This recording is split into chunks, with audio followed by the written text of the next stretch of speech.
Kwa majina ninaitwa Askofu Dr. Zakayo Mkemwa wa Kanisa la Uponyaji na Ukombozi Tanzania lenye makao makuu Tabata kwa Bibi au Tabata Genius. Tuko hapa kwa ajili ya kazi ya Mungu. Lakini niko hapa leo nimepata neema ya kuzungumza juu ya habari za watumishi wenzangu. Wapo wimbi kubwa la watumishi wengi limeendelea kuongezeka.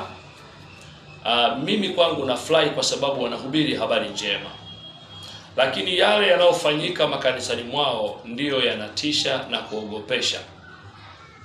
Wako baadhi ya wachungaji, baadhi ya mitume, baadhi ya manabii wanataka kuheshimiwa kana kwamba wao ndio Mungu au ni miungu.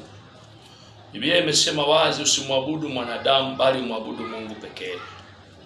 Hivyo watu wanahitaji kupigiwa magoti, kunyenyekewa. Hapana, siwafundishi hivyo. Si nafasi ya kumpigia magoti mchungaji wako. Hapana, magoti yanapigiwa na Mungu wa Ibrahimu, Isaka na Yakobo peke yake kupitia mwanaye Yesu Kristo. Na kumekuwa na desturi nyingi za watumishi sasa hivi wanatumia shuhuda za uongo ili kujaza washirika makanisani mwao. Mimi na washauri waache hiyo tabia mara moja. Msipange watu kushuhudia uongo ili kanisa lako liongezeke kuwa na watu, ili upate sadaka nyingi. Wewe ni mtumia tumbo tu. Hiyo sio njia ya Mungu na ni njia ya Shetani, na siku ya mwisho hukumu yako haitakawia. Watu wengine wanatengeneza ushuhuda, vile vipimo vya ukimwi, wanaenda mahali wanaomba maabara, wanachukua vile ambavyo wameathirika na ambao hawajaathirika. Anakuja na kipimo kimeathirika kwamba ana ukimwi. Kesho nabii anamwambia nimeona kuna mtu mahali hapa damu yake imechafuka na HIV, na Mungu ameniambia naenda kumponya. Kumbe ni uongo tu. Kweli yule mtu atamka pale ana kipimo kabisa, yani wameshapanga, ana kipimo kabisa. Achia tumbo lake uzao. Achia kwa jina la Yesu. Achia tumbo kwa damu ya Yesu. Achia tumbo kwa jina la Yesu. Achia tumbo kwa damu ya Yesu. Toka uende. Toka uende.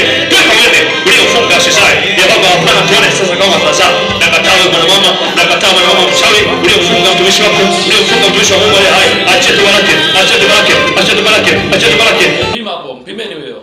Akishapima pale anaonekana hana, kipimo kinakuja mstari mmoja kwamba ameponywa ukimwi. Lakini yule mtu walimchukua ambaye walimchukua mtu ambaye hana ukimwi, ila wakacheza mchezo ili lengo kuwateka audience, watazamaji mnaosikia na kusikia injili inahubiriwa, kumbe ni utapeli mtupu. Hivyo mimi kama mtumishi wa Mungu naona wanakosea sana, na nawashauri waache hiyo tabia. Wawe na mawasiliano na Roho Mtakatifu tu, na kwa kuwaombea. Kwa imani zao ndo watapona. Biblia inasema kwa imani yako nawe utafunguliwa. Hivyo wasitumie njia za namna hiyo za kudanganya ili wajaze washirika. Kwa hiyo kuna mtu anawapanga, yule dada aliyepangwa analeta kalipwa 50,000 au akalipwa 100,000. Sauti afu anashika chini. And she starts with the hand kick side. And she will curl like this. Umeniona baba? Oh, you've seen me, man of God.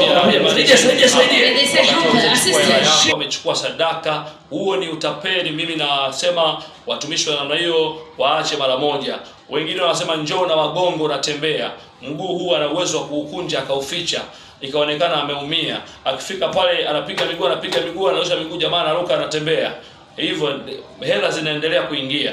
Mimi na washauri wachungaji wa namna hiyo, manabii wa namna hiyo, maaskofu wa namna hiyo, mitume wa namna hiyo, waache hiyo tabia. Siku ya mwisho wataingia jehanamu. Na jehanamu ipo na inaua na inachoma na inateketeza, inaharibu. Hivyo basi wabadilike, na washauri mimi mtumishi wa Mungu aliye hai ambaye sifanyi hayo mambo. Na lazima tufichue, haiwezekani tuyaone sisi na afu tuyaache tu, haiwezekani. Elia alimaliza wale manabii wa Baali, akawachinja na kuharibia maisha yao. Lakini sisi kwa kizazi hiki, kwa kuwa tumekombolewa kwa damu ya Yesu, tutaendelea kukemea na kuonyana na kukemea hizo roho. Mungu awabariki sana.